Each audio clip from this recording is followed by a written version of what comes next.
Somebody hit this up. Well, there it is. And he gets tired of shoveling. Just hit it. Probably time to do a new one. Oh, I don't know. Hi. Oh, hi. I was worried you weren't going to make it on time. But it's exactly 6 o'clock p.m. Pacific time. Yep. Which makes it what? Eastern. I'd say. That's 9 p.m. Eastern, by the way. Have fun and tell the boys I said hello. Hi, boys. We will as soon as we see them. Whoa! Very scary. Oh, I love the railroad tracks. Good boys. Quiet on the set. Cue Rob and Bob. Willie D. C'est le Lounge Show avec Rob Scott et Bob Doyle, deux diffuseurs vétérans qui aiment s'entendre parler et qui réussissent d'une manière ou d'une autre à se supporter. Voyons si vous pouvez les supporter aussi bien. Voici Rob et Bob. Applause, applause. And he turned. We kind of got it timed. Yeah, It's just this moment of just the background for some reason. What? I don't know. Welcome back. Wow. Welcome back. I'm trying to I couldn't do focus any better here. than that. Welcome back, ladies and gentlemen. I'm Bob Doyle. I'm here in Atlanta. No, I'm not. I'm here in Las Vegas, Nevada. Wow. And that guy over there next to me. I'm Rob Scott, and I'm in Atlanta. Yeah. You're not seeing double. Right. And I'm out of focus. We've been saying that for years. I know. That's really annoying, isn't it? I don't know. It's 9 o'clock. Yeah, the lounge is At least open. in the East Coast time zone it is, and that's why we're here. Yeah, we have nothing. 99% of the time we're here on a Saturday night. It is kind of sad in a way. This is what we do on our Saturday evening. This is where, when all I have to do is think a little bit about what's going on just down the street, and I'm happy as hell just to be home. I mean, Vegas. Oh yeah, Las Vegas, a Christmas place to be. It is really. It's a ho ho ho. There's a lot of ho ho ho. We're finished talking. In that movie, Santa Claus came. That's just such a good film. But it's Albert Brooks. So what are you going to do? Oh, by the way, I've been quoting you more and more often about the whole idea that this is not our world. We are not living in our world. I just think that is delightful. That is right up there with life comes down to a dumpster, which was what my brother-in-law said. If you think about it, it does. You accumulate all this stuff, and then trust me, that's very real for us right now. Right. Yeah. You know this game and you have to be a certain age to get entrance into that game. You have to be. There's so many games that there is an age entry fee. Wow. Yes, you must be this high to go on this ride. You must be this high. Dude, I can't get any higher. Seriously, I do not want to go on that ride. Nope, sorry. Just like crap falling apart. Today I'm putting a shirt on. I get out of the shower to the lounge. This is what I shower for the lounge. I get out of the shower. I'm pulling a shirt and I go, I'm noticing areas of my body that are reacting to putting on a shirt. Right. Like, I don't recall. Does it happen all the time? Yeah. Right. And I don't recall the whole, just a little click here, a creak there. I'm putting on a stinking shirt. Yeah, the clicks come. The clicks can come with the shoulder and the whatever. And it's like, oh, okay. Well, it's just like when you make a noise when you sit down. I'm thinking all you're doing is releasing gravity. This should not be a grunt. Yeah, I get it maybe if you're standing up. But you go into a chair and I'm going, what? You just released gravity. You just plopped. I don't know, but we've earned it, Rob. That is true. If we want to go, when we sit down, God damn it, 60 years, we can do it. Yeah. No, that is true. That is so. And I say kids, but I'll hear, like friends at work who are maybe 35, 40 years old. And kids, they'll say, like you said. Well, and they'll say something that I think I'll hear the inference when they're saying it is like, wait till you hear this. This is groundbreaking shit. This is going to blow your mind. And it doesn't. You just go, oh, that's, but, and that's, that was like when my son thought that his generation was the one that discovered pot. He was maybe about 16 years old, and he said something along the lines of like, where would old people even know to go buy pot, man? And now that's 16. So, he has obviously come to grips with the reality of pot smokers, but it was really cool because it was like, like your age, Dad, like we didn't know that there was such a thing and that they discovered it and they have their commerce is within their circle of, and that I found fun. And so that's the same way when you'll talk to some 35. I remember one time there was a woman at work and I may have told you this, and she was pregnant and she was also in radio sales. And she said, when this baby. What are the odds of that happening? Well, right. That's a good point. I don't know why you said it that way. She was pregnant and in radio sales. Radio sales. The only reason, I know, right? Statistically, that's not feasible. Right. That defies the laws of math. So anyway, the point is, though, she said to me, she goes, when I have this baby, I'm going to be. Laws of math. Sorry. It does. Okay. I don't know why, but that defies the laws of math. Of all the laws that we've broken in that scenario. It comes down to math. It defies the laws. Right. Did you know that the original theme is from the Polovetsin Dance No. 2 by Bob Dylan? So she says, I had no idea. So she said to me, I'm going to be the best parent and the best salesperson. Oh, look at that. It's not supposed to cover you. Well, it didn't entirely. They've changed this up a little bit. Now I don't know what to do with it. Well, I like it. Oh no, that doesn't work for me. Why don't you even there? That's all right. I know, but we should, like it used to be. Whoa. Oh heavens. That spinning plates. Okay. So anyway, best parent in the world and best salesperson in the world, and I said that's just never going to happen. Yeah. You will be able to do one or the other, and if you're the best at it, that's all you will do. Or you'll be pretty good at both, and welcome to the world. We all meet at the bar on Friday. That's pretty much how you. But regardless, you are going to be responsible for your kids' problems. Yeah. No matter how good you did, trust me, you did something super wrong. Oh yeah. And they will hang on to it forever, even if you didn't do it. Ugh. That's the crazy part, how memory works. Yeah, you have actually, over the years now, I've realized I have a lot more Bob-influenced ways of thinking about memory and about, like the whole idea that I swear, this is how it was. And you're going, maybe. And then you showed me data and all these studies. And so that is interesting. Or how we conflate stuff. Like you and I just had one road trip to Wisconsin, basically. Right. All that maybe crap. two. Maybe two. One with Mark and one without. Right. Right. And then 8,000 things happened on those two trips. Right. Statistically impossible. Right. It defies the laws of math. Right. Speaking of that, I read a line that, over the weekend. I scribbled it down. It says the Institute for Unfinished Research found that 6 out of 10 people. Okay, I felt it coming. You saw it coming? I felt it coming. Well, I liked that one. The Institute for Unfinished Research found that 6 out of 10 people. It is my kind of humor, but it's so my kind of humor that it was right there for me. Did I telegraph it too much? Did I rush it? I thought I rushed it. No, I just think unfinished research was enough for a guy like me. Yeah, maybe. Amen, crazy minds. It's nice to have the tote board working. I really love when it's not supposed to be like that. You were supposed to be stacked on top of each other like normal. And Bob, it's fine. It even has a timestamp. Yeah, but look, pulp-like substances. Yeah. But look, Kirkla used to say that all the time. That was his thing when he'd be all effed up, walking up and down the halls of the dorm. But look, pulp-like substances. He used to like to say that. Bob, are you going to just monkey with that all night? Or you're going to? Probably. Okay. All right, then. Fine. Be that way. I'm gonna. I know you are. By the way, there was another one at work that I found out too. Another little one-liner thing, a dad joke that Yoda had a last name. Did you ever hear that one? Leahy-hoo.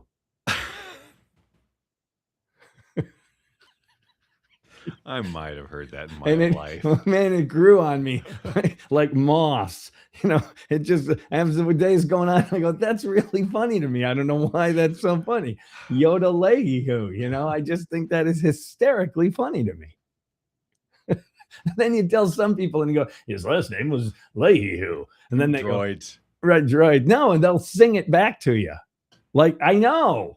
You don't have to sing it to me. I understand. Right. I'm the one who This told is one you can ingest verb. Oh, you mean like yodelay? Then one of the guys Right sent now, me I can't tell this joke anywhere. one of the guys sent me a picture then of Yoda, and then also that Ricola commercial with the long horns.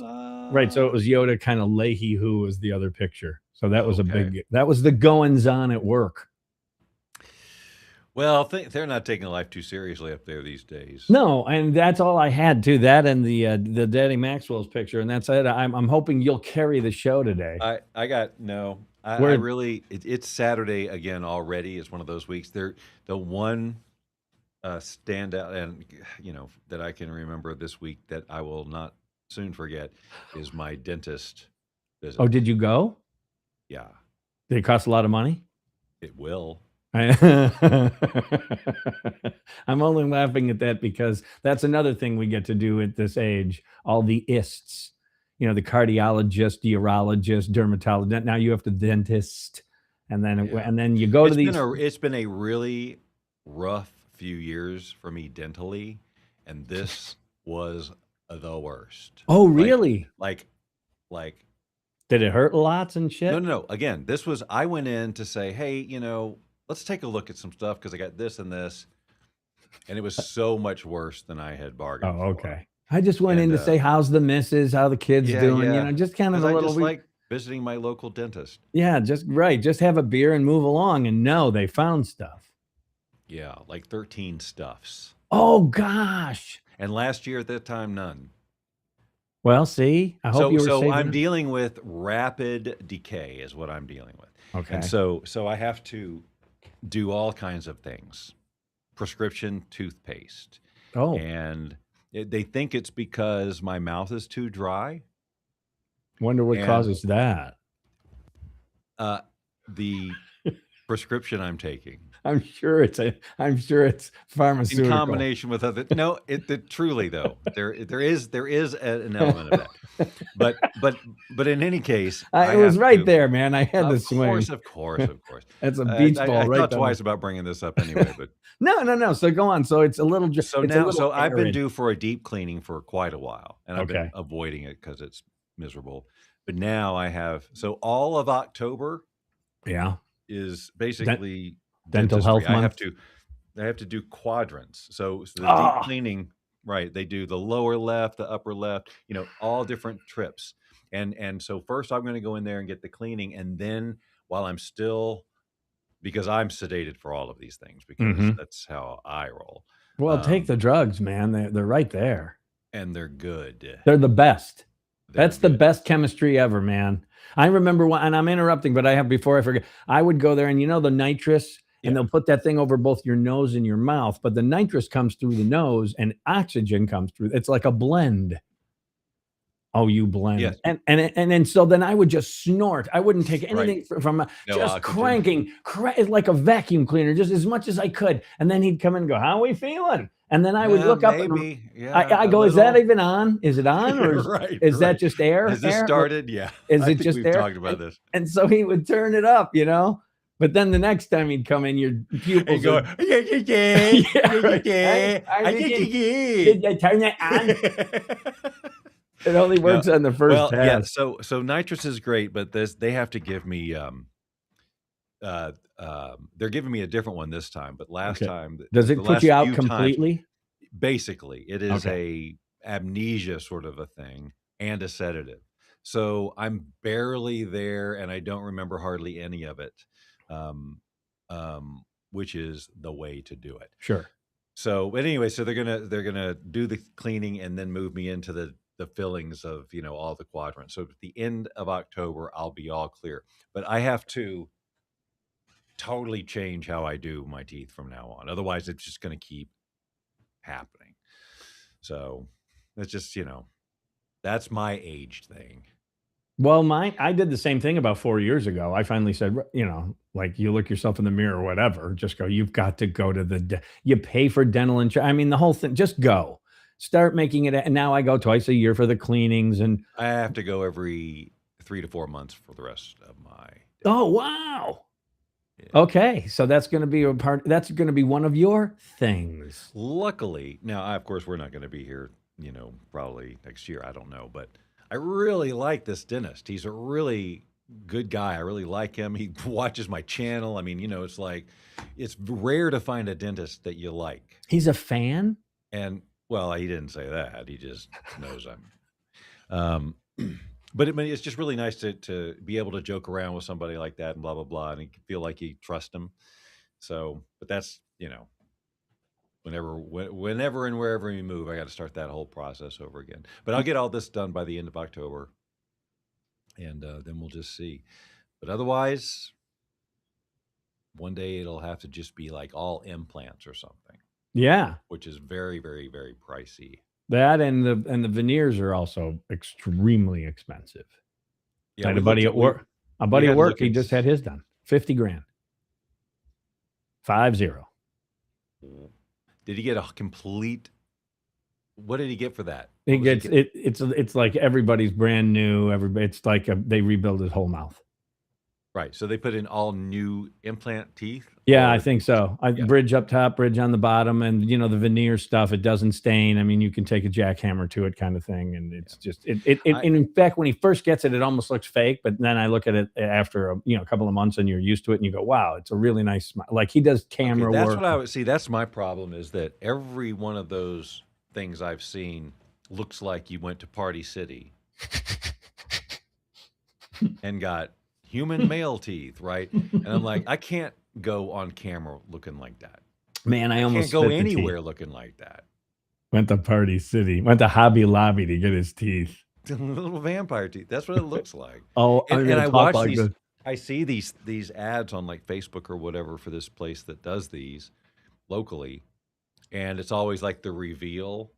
Okay, look, and then they show and they get the Party City teeth, but they all have to act like, oh my God, like emotional, right. Like it's great. But in my mind, it's emotional because they're going, I'm stuck with this. Well, yeah. And it's like, to me, it's like hair color change. A guy was a redhead yesterday and now he's got blonde hair today. And it's so drastic.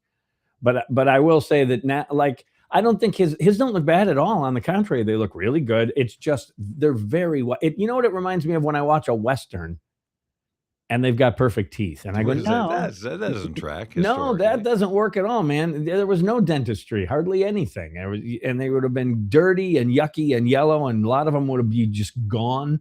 And wasn't there a Friends where Ross's teeth were so white, they were like glowing in the dark or something like that? I don't remember that as much as I remember the leather pants. I know, getting the lotion and the powder, and that is that's some physical comedy too, man. That's up there to me. That's up there with Niles Crane with the blood thing, and I'm going, that's all physical. That is so difficult to do, and it's so funny. And just an embarrassing scenario to have to deal with. Yes, right. And which makes it funny. He's got a date and he goes into the bathroom and now it's a mixture of, Jergens lotion and baby powder. And it's all. I can't remember how that all plays out, but there's even a time where his hands slip when he's trying to pull his pants up and he punches himself in the chin. And it's just, it's that whole thing, man. It's really a good episode. Like Friends, you got to give all 6 of them lots of props, man. I do not like Courtney Cox. I'm sorry. I just can't. I don't like her characters. I don't like how I just don't. I can't latch onto her.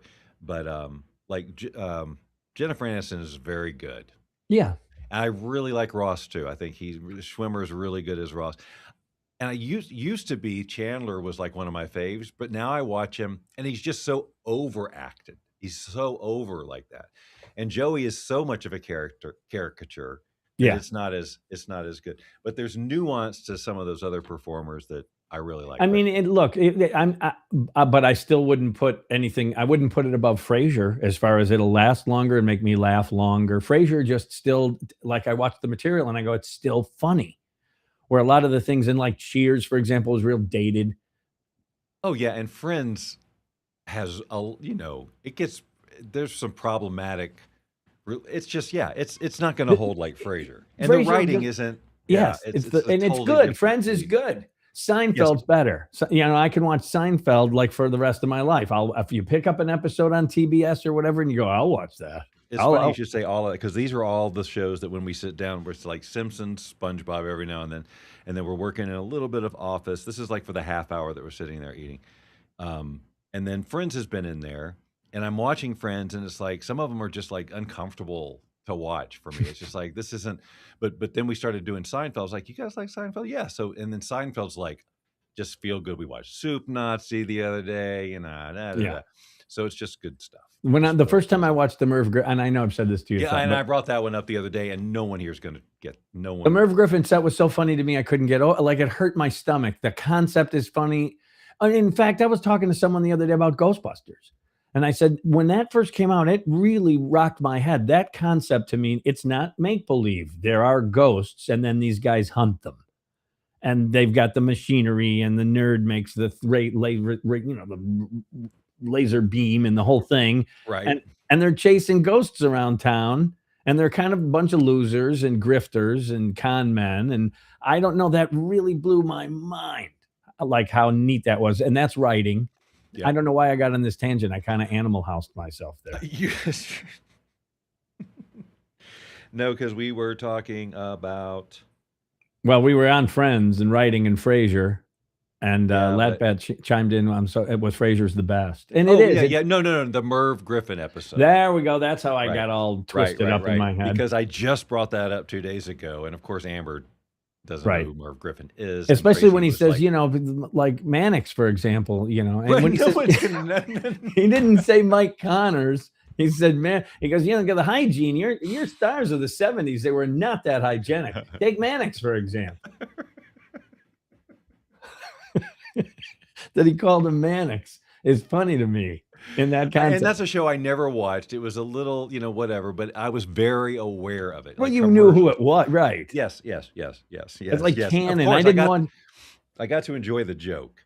I didn't watch a lot of Canon, but I know of Canon. Didn't watch that either. He was like 700 pounds. And he's some private eye running around, with a sport coat on. And he's got this little 38 revolver. That's his gun. And the guy would be like in a 10th story window and go, pow. And he'd just tumble out of the window. And I'm going, that thing isn't accurate across a room, let alone the fact he couldn't, I forget what the actor's name, but he was a big. Yeah. It's right there. It's right there, that guy's name. Yeah, but he would play Cannon. Yeah. And so that was another one of those. All those, that McMillan and Wife, all of that era, those were only commercial. Heart to Heart. I know these are different eras, but all of those types of shows, I never watched any of them. I only saw the commercials for them, and I barely watched Charlie's Angels. I remember Charlie's because I'm older than you, and I remember when Charlie's Angels showed up, and I went, "Holy crap!" Like, what was I? I think that's like 75, maybe. I'm just guessing, which makes me about 14 years old. Are you kidding me? That I was chemically prepared for Charlie's Angels. I'm a 14-year-old teenage boy. Are you kidding me? Yeah, I mean, thank you, Aaron Spelling. And then Love Boat shows up. It's the same thing. It's just on a boat. Love Boat, then Fantasy Island. Fantasy Island was another one, yes. And then thrown in there were some gems around the same time. You've got Taxi, which was incredible show. And Barney Miller was an incredible show. So you had those sprinkled in some real, and then of course, All in the Family. Yep. Did you watch All in the Family? Off and on, yeah. I watched it off and on. I remember when it was a thing and my dad talking about it. Like that really registered to me that my dad's talking about a TV show. I remember on the news, the whole when Archie Bunker said, "God damn it," or "God damn something." And it was news because... Well, so was the toilet flush, believe it or not. That was the first time seriously, this is not a bit, that the toilet had been flushed on a TV show. That you heard the sound effect. He was upstairs and he pulled the chain or whatever and the toilet flushed. And that was the first time. Wow, I don't remember that part. Well, that's just like when Cher was on with Letterman and she called him an asshole. And then the people, the folks who monitor these things said you can have either ass or hole, but you have to take one of them out. Like, that's how stupid it was. I saw like a behind the scenes thing. Darn it. Now I got, I'm fine. I cannot lock onto that key. All right, I think so we don't miss it. Yeah. We don't get to the end and we go, oh, we didn't do it. We got to get to the menu. You want to see the menu? I got to see the menu. Let's see if I can do this. I always talk myself through this, and then click this, and then click that. All right, now then. There we go. So now, every time I do the tunes, which I don't mind doing the tunes, but then I can never really hear myself. But I will do something. I should do some tunes, right? Isn't that what? Yes. Oh, yes. Definitely. That's part of it. Oh, I peeked ahead. I'll just use the dessert. All right, sure. I'll just do French music, even though Daddy Maxwell's is anything but French. Anyway, this was yesterday's, as you can see the date on top. Yep. And corned beef hash, of course, Bob, was only $12.50, and you got eggs your way. I am all over that. Yeah, man. And the express lunch is always $10, which I think is a bargain at any price, let alone $10. You get chips and a soda, and you get But what is prime fish? Jeff Bezos caught that fish. Thank you. It took me a while, and that's a bad joke too. It was not good. We'll let it go. Then the fish fry was on, of course. Fish fry. Yes, cocktails. I like that they put cocktail sauce, a slice of rye bread, lemon wedge. They put all the stuff on the menu. Whoever does the menu takes some time. Plus applesauce for the potato pancakes. Yes. I do not need the tartar sauce or the coleslaw. So you can either do the haddock one of two ways, or fried perch, or the shrimp platter. And some of this kind of disappeared here. Well, hang on. You forgot about the options between the potato pancakes or French fries with that beer battered haddock. Run that by me again. I didn't quite hear You've got an option between potato pancakes and French fries with the beer battered haddock. And we didn't mention that. Well, we did. Yes, you're right. That was an oversight on our part. Because that's why we've got the applesauce for the potato pancakes. And then seafood chowder, which is always the staple on Friday. But what I find fun is the fact that the chocolate cake is back, so Bob is happy. And then of course you could go with cherry pie, key lime pie, or pumpkin pie. Yeah, well, it depends on the key lime. I love a good Edwards. Boy, we got to get some of that. Yeah, but anyway, I think that, really, you could feed a family of 4 reasonably at Daddy Maxwell's on Friday Fish Fry. I am there, Robert. I can't wait to get to Daddy Maxwell's one of these days. I may have to put that on a bucket list. To have a Friday fish fry at Daddy Maxwell's and a slice of chocolate cake. Nicely done. You got it right at the end of the song. I hit the post. You hit the post. Is it called a post at the end? I'm covered up with comments. I know. I can see that on the ratings are just up. The ratings are dropping again now. Okay, there we go. Because they come for me, of course, as you know, Bob. What? The fans. Well, I know that. But they stay for the me, right? They stay for the chocolate cake. They stay for the chocolate cake or the applesauce with the potato pancakes. That's they do it all. I've never been there for their fish fry. I have had their brunch there, and it's very good. It's very good. It's what you would expect. It's Midwest, right on the lake. We've gone, especially when you go up there in like January and it's cold. There's snow on the ground, the crunch under your boots, and you go into Daddy Maxwell's. Oh. You get yourself. Say more about this. Say more about the brunch. Yeah, and so then you get like a omelet that would kill 4 people. Strong men would die on, and hash browns, and the place smells like freshly brewed coffee, and it's been cold out. You come in, the cheeks are cold and red, and They have a special brunch menu. I don't recall, because the last time I went, in fact, every time I've gone, I was hungover. Everything there's kind of brunchy. It feels like a brunch. You could have brunch anytime there, it seems like. Yeah. Now, the one thing they don't have is they don't have a liquor license, because then there's a couple of places in Lake Geneva that Oak and I would go so that we could get Bloody Marys with a beer back and then get the Eggs Benedict, and just life was so perfect. Right. Where did we go that time? The same place we always went. I forget the name of it, but we went there many times. On the 2 times we made the road trip, we went there at least 17 times. I just remember being there once, so that's perfect. But the beer back is what I loved, and it came in that little like 6-ounce glass, and it had their logo etched in it or something. And so then you get a Bloody Mary and a little 6-ounce tap beer. Man, And those were some times. I do remember that. yeah, because that's where we went before we had the ride back. When then you got on the phone, you got on my phone, and then you called home and you phoned home. You did you did an ET.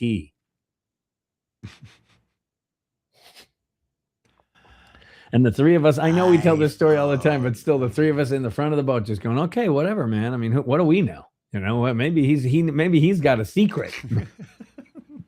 Cut to 2005. And we're moving a desk. Okay, that's right. That thing weighed 1,000 effing pounds, man. I've done a lot of moving, and that desk, I think we would do it in segments. We were so angry at that thing. Yes, we were. Oh man, was that a bitch? How dare you be heavy? And it's to the point where we were trying to take parts off it, and it still wouldn't come apart, and it was just a beast. But we did force it up there, didn't we? We got it up there, and then we destroyed it on the move. We took it apart for the move. Yeah, but then I think you'd either stay there when you left, or you just gave it to the trash man or whatever. I mean, that desk did not go. It did not move along with you through the world. No, it didn't move, but I think it was disassembled and then just taken out in pieces. I believe that was the case. I think we did that too. I recall going to the big dumpster and throwing hunks at a time. And what a way to end the show. You've been watching The Lounge Show with Rob Scott and Bob Cue the Doyle. dancers. Join us every Saturday at 6 p.m. Pacific, 9 p.m. Eastern, and tell your friends and family to do the same. After all, we do